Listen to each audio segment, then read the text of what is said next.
Welcome back. We're going to continue our adventure here as we learn some more stuff about C# programming, and in particular we're looking at the stuff that's in chapter 4 of your Merrick book. We're going to be learning how to do some simple math, and we're going to be using variables in order to do those. The project that I'm going to show you first is called Learning About Variables Demo, and it's right here. You can see it under this lesson. So if you want this, you click on that and save it to your desktop and unzip it. Open it up in Visual Studio and you'll have the one that I'm going to show you here in a second. Here's the video that we're looking at. I also have a PDF that I made here that I'm going to show you in just a few minutes, and then I'll tell you a little more about what this is over here. Okay, but let's take a look first at the little project I made for you, and let me run it. And I wanted to show you that all it is a project with 3 text boxes, 3 labels, and a button, and I just want to show you how to add numbers. And I'm going to make it real simple. I'm going to say let's add 2 plus 5. Okay. Now the lesson that I want you to learn from this, the main point is this: if you don't tell the computer exactly what your intentions are, it'll probably give you the wrong answer. And here's an example of that. All I wanted to do when I click add is I wanted to take what's in the first text box and add it to the second text box and put the answer into the label. Okay, seems very straightforward. Now look very carefully and notice what it did. What did it do? Well, it didn't do the math, that's for sure. It concatenated, it mushed together, it connected the 2 and the 5, and it came up with 25. Now you'll notice that the computer didn't create an error. There's no complaining, there's no red squigglies, there's no problem. That's because there's 3 types of errors that you're going to come across in programming. Make sure you write these down. The first one is a design time error or a compile time error. And that's the ones you see when you're typing something and you type it wrong, or you're forgetting a semicolon. You get the little red or blue squiggly in Visual Studio. You could keep pushing F5 till the rest of your life and the program is not going to run. So that's what I call a design time error. The second type of error is when you push F5, something goes wrong and it says, hey, I can't run your program, there's something wrong. And you've seen that. It'll say, do you want to continue, yes or no? And you always pick no, and it'll show you which line is messed up. All right, that's the second type of error. The third type is the kind you're looking at right now. This is called a logic error. It means that the computer did exactly what you wanted, it didn't have any problem doing it, it didn't complain, and it did exactly what you said, but you get the wrong answer. These are the hardest to figure out. These are the hardest to troubleshoot. And if you're working for Bank of America and you're off by a few cents, they have no sense of humor, and you're going to have to fix it or you're going to be out of your little cubicle. All right, so let me take a look first of all at what I did to make this work, and then I'm going to show you how to fix it. So let me get out of this pup and we'll go into the code. In the event handler, we scroll down for the button. I called it btn add. I put in this simple code. I said, hey, take what's in the first text box, txt number, first number. I want you to add it to what I have in the second text box called txt second number, and I want you to put the result in LBL answer. And again, remember, you always have to use the text properties when you're working with labels and text box. Now, if you look at that, you say, well, Ron, that looks pretty legit. Notice there's no compile time error, there's no design time error, no squigglies. But what it actually did was what we were doing before when we were concatenating first name plus last name. Remember when we did that? Now here's why it did it. There's really 2 reasons. The first reason is we didn't do anything in our code to tell the computer that we want to do math. Okay, that's the number 1 thing that's missing. And the second thing I want you to understand is, which is very important, the text boxes and the labels love text data. When you put something in a text box or a label, the computer is going to translate that and work with that as text. But we don't typically call it text data, we call it string. So when you hear about string data in any programming language, I want you to think, oh yeah, Ron said it's just a bunch of letters, a bunch of numbers, like an address, a zip code. We don't want the computer to do any math on it, we just want it to store that information. That's all it is. So in this particular case, this is not what I wanted to do, so I'm going to put up here for you, because if you download this, I want you to see this. This is the wrong answer, and I want you to understand why, because we were concatenating, okay?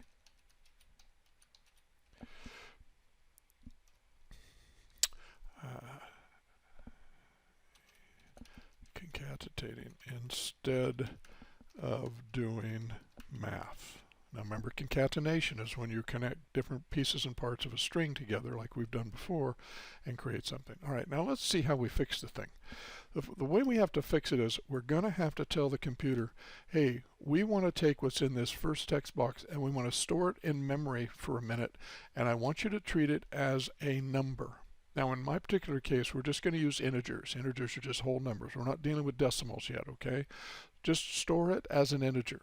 Then I want you to take the value that's inside this text box and I want you to store it as an integer as well. But we have to tell the computer, take that string, take that text and convert it into an integer.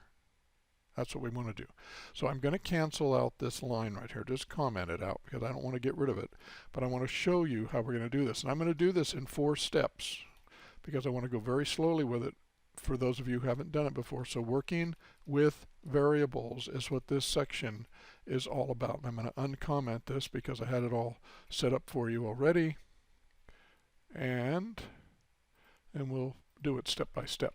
All right, here we go. Here's step 1. Now don't type, just watch. The very first thing you have to do is you have to reserve some memory to store our values. A computer cannot do any math from the hard drive or from the CD or anything else. It has to only work from data or information that's stored in memory. And when I say memory, I'm talking about RAM. I'm talking about random access memory. We're not storing any of this on your hard drive. This is in short-term working memory.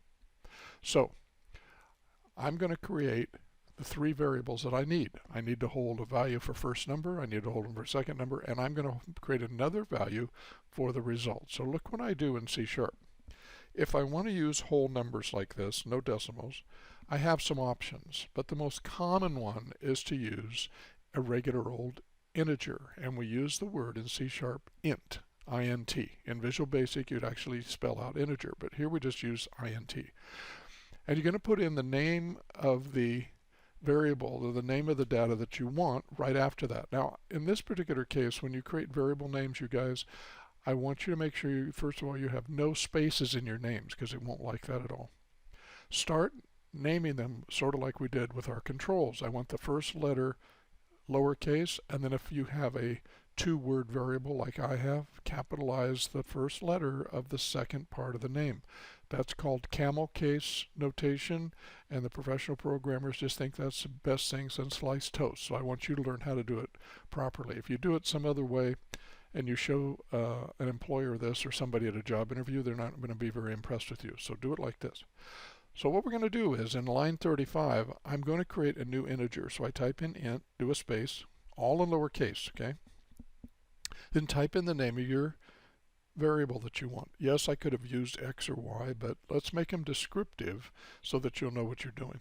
And then what I want you to do is you have to initialize your variable to some initial value. So when they click on the add button, when this comes down and it runs line 35 is going to say, okay, Ron needs to reserve some space in memory. It needs to be able to hold an integer, no decimal, and he wants to call it first number, and to start off with we're going to set it to 0. That's what line 35 is. Please always initialize your variables. Do you have to set them to 0? No. I could have made it 10. I could have made it 5 if I wanted to, but I'm going to start off with 0 because I want to be able to type in any number. Do the same thing in line 36. Create another variable. I called it second number. I also set it to 0.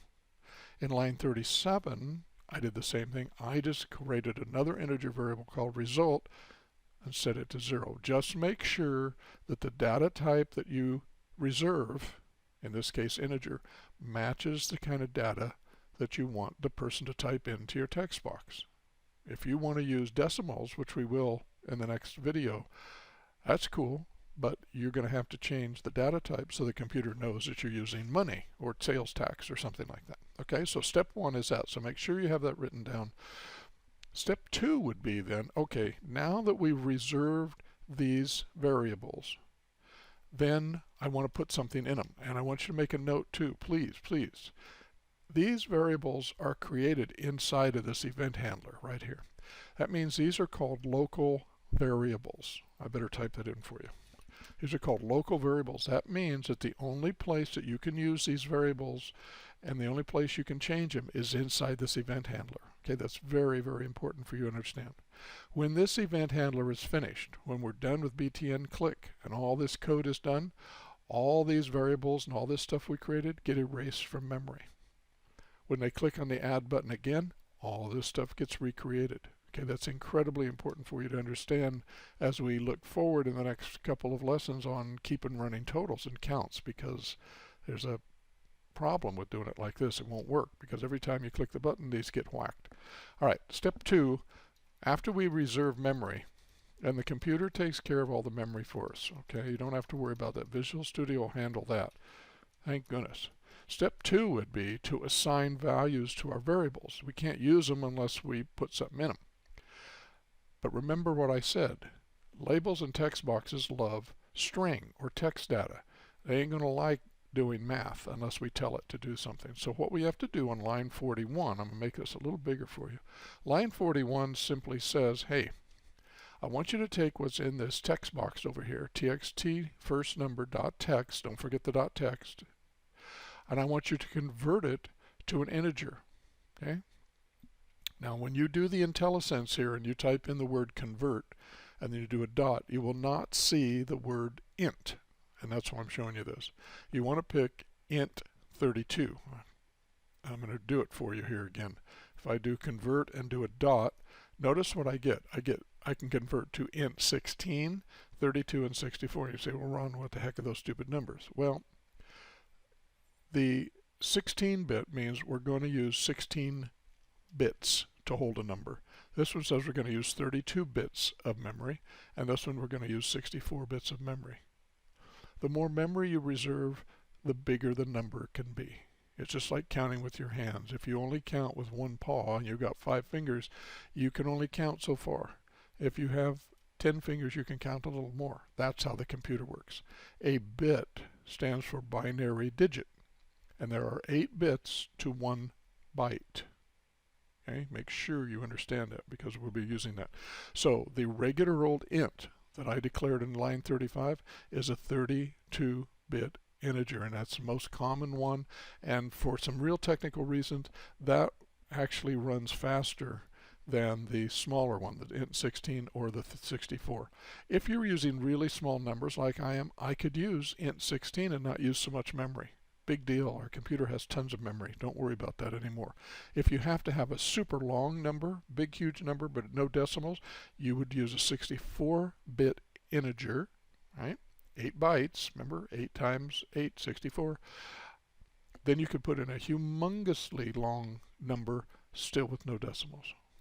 So the reason I'm belaboring this point is when you go to the IntelliSense, you will not see something like says to integer like you do in Visual Basic. So pick int 32 and then take the result after you've converted it and stick it into this variable that I've created.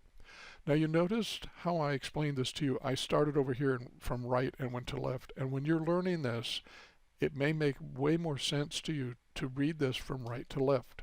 In the parentheses, take whatever's in this text box, then convert it to an integer, a 32-bit integer, regular old int, and then store it in memory where I created first number. And remember, we created that up here. The computer knows where these are. Don't you worry about where it is. We don't care where it is. If we want to access this information, we're going to use this name to get it. We don't have to know the memory location. Thank goodness. Okay? Let's do one more. Let's take what's in the second text box, convert this guy to an integer using int 32, and store that in the second number variable that I created here.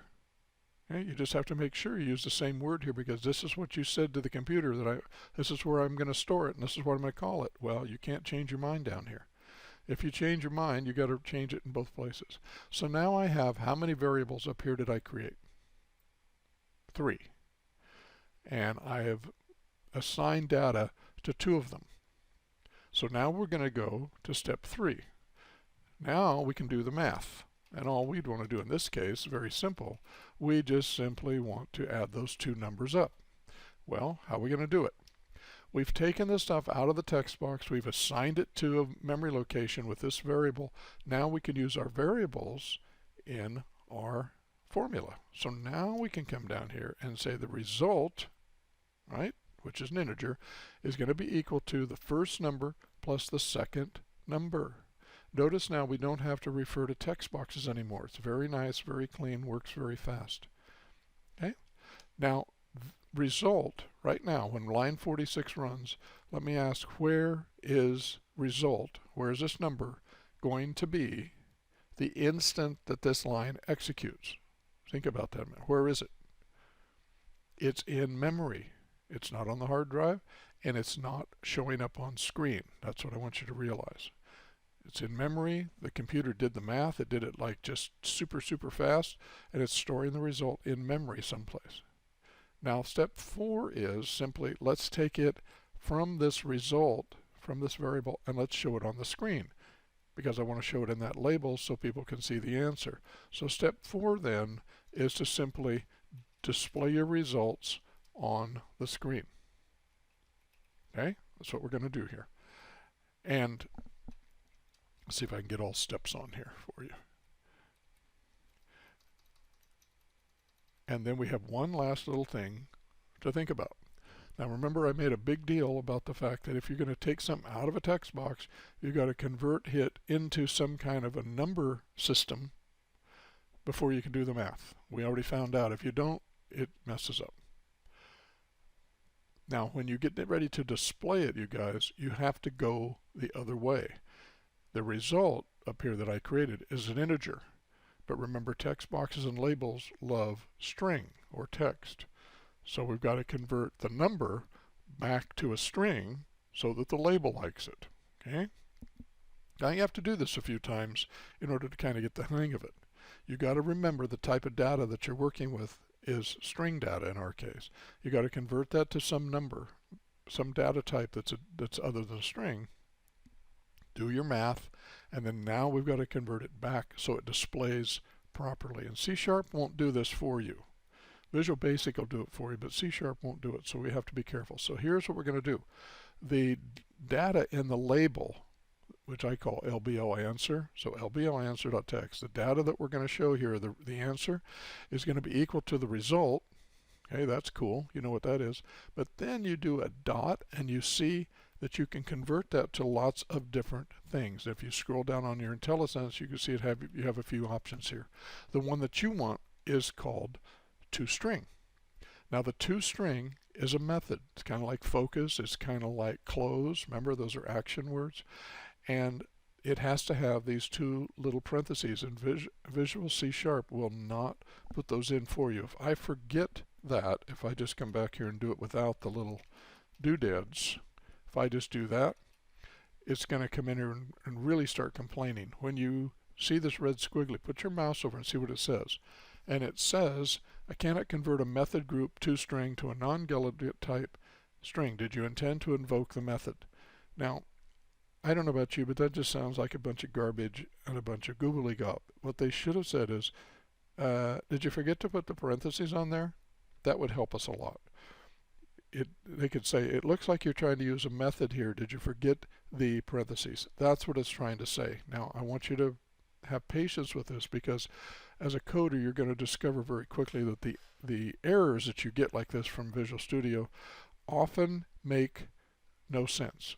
But you have to learn to trust them because they made sense to somebody, and they're correct in what they're saying. It just, as a beginner, and when you haven't done it before, it sounds just like a bunch of junk. So try to remember with these methods, just like we did with focus and everything else, you have to put in the little parentheses. You will see in the next project we're going to do that we're actually going to put something inside of these parentheses. They aren't just sitting there for no reason. Okay, and we'll show you how to format them, make it look nice. All right, so let's try this now using variables. I'm going to save all this mess, and let's run this and see if now this miserable thing does what I want. Let's try it again. 2 plus 5, add that up, and voila, finally we get the right answer. Okay. Now, getting the right answer is not the greatest thing in the world. That's not what you should be focusing on. Understanding this process and figuring out how you actually work with storing things in memory and getting things out of memory is the point of this whole discussion. Now, before we quit this, I want to just show you on your lesson on your page where I was showing you, where we're talking about learning about demos, about variables. Right underneath this, I put in a link for you for the C# data types, and I made it a PDF. Now, this stuff is all from chapter 4. In fact, I took these slides from your Muric book, so they're identical. And if you click on this, you will get 3 little pages of this. And let me just show you briefly what I want you to understand, and I'm going to show you the ones I want you to memorize, because you are only going to use certain ones of these. These things are designed to tell the computer what kind of data you're going to send it, and there are lots of different types of data that people use for certain things. All right. If you're going to send it a byte, you would use this word in C#, byte. Okay. You aren't going to use that in this class, but you would if you were using Bluetooth or Wi-Fi programming. You'd use that a lot. A short integer, remember the int 16? An int 16 is going to use 2 bytes. It tells you right here. That's 8 bits. I'm sorry, 16 bits, 2 bytes. And when you're using 2 bytes, you can have an integer that goes from minus 32,000 to over 30 to plus 32,000. See that? That's the reason I like this table, because it has a nice range for you. If you want to use a regular integer, like I was using, showed you, it's going to use 4 bytes, okay, 32 bits. That's what the 32 means. Remember, 8 times 4. And this one, because I'm reserving more memory, look at the size of this thing right here. You can go plus or minus 2 billion. That covers a lot of things. Just remember, no decimal.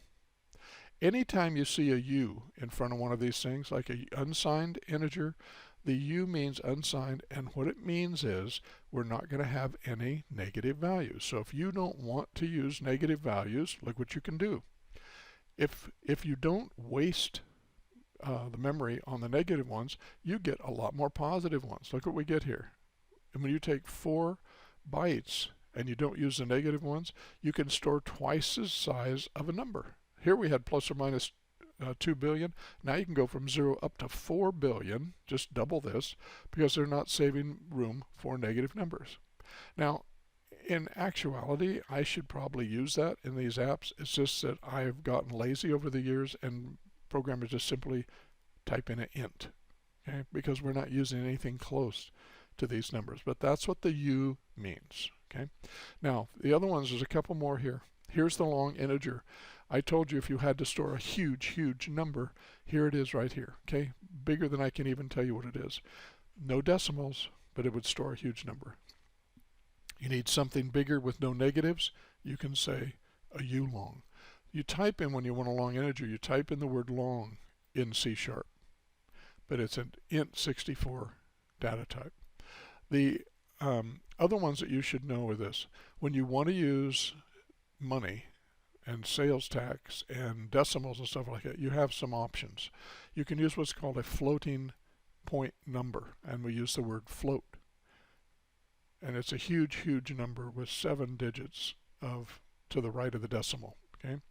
If you need a more precise number, that's why they call it single and double precision, use what's called a double precision. You type in the word double. You don't type in double precision, you just type in double, all lowercase.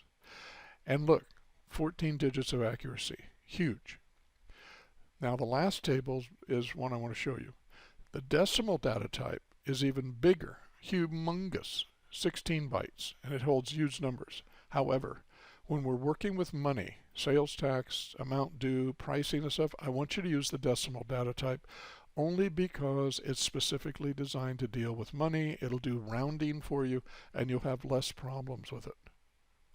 Okay? So even though it's a waste of memory, we're going to use the decimal data type for money in our class. But you need to know that you could use a float or a double. Okay, so there's 3 types you can use, but I am strongly recommending that we stick with decimal. The last 2, this one here is called a Boolean. It was named after a guy named Boole, Charles Boole, I think. And it's based on one simple thing. If you only need the computer to give you an answer, yes or no, or true or false, then you only need to reserve 1 byte, and it's called a bool in C#, but it stands for a Boolean. Okay, you can use them in VB, C#, C++, all those. If you want to store 1 letter, like the letter A or something, you can store it in what's called a char. That's for character, and that's a single Unicode character. It takes 2 bytes. Okay, so every character on the keyboard in Windows uses 2 bytes of memory to store it. That's because they need 16 bits in order to handle all the different characters of all the languages of the world. If you were just doing English in the United States, we could use 1 byte. That's what we used to use. But now they use 2. It can be anywhere from 1 to 4 bytes, technically, depending on the language. But typically, when we're doing Unicode, it reserves 2 bytes. So you should probably know that. Okay. I don't want you to memorize all these. I want you to know Boolean, char, decimal, double, and integer. Okay. And in order to kind of help you remember that, I made a little list for you over here, right here. Okay. And I'll probably add char for you, but I want you to know int 32. I want you to know what a float is, a double, a decimal, a Boolean, and a string. String we've worked with, and integers we've worked with. We will work with some of these other ones later on in other videos. Okay, so just make sure you know what those are, and you need to make sure that you understand what's happening with this little project. My strong advice is that you download this and unzip it, and remember, it's right here. It's called Learning About Variables Demo, and you're going to click on that baby, and you could download it. I'm in the PDF right now, but download it and make sure that you understand what all this stuff is. And I've commented this like this, and I'll leave this just like this for you so you'll see it. Use that to study from, and make sure that you understand those steps. All right, good job.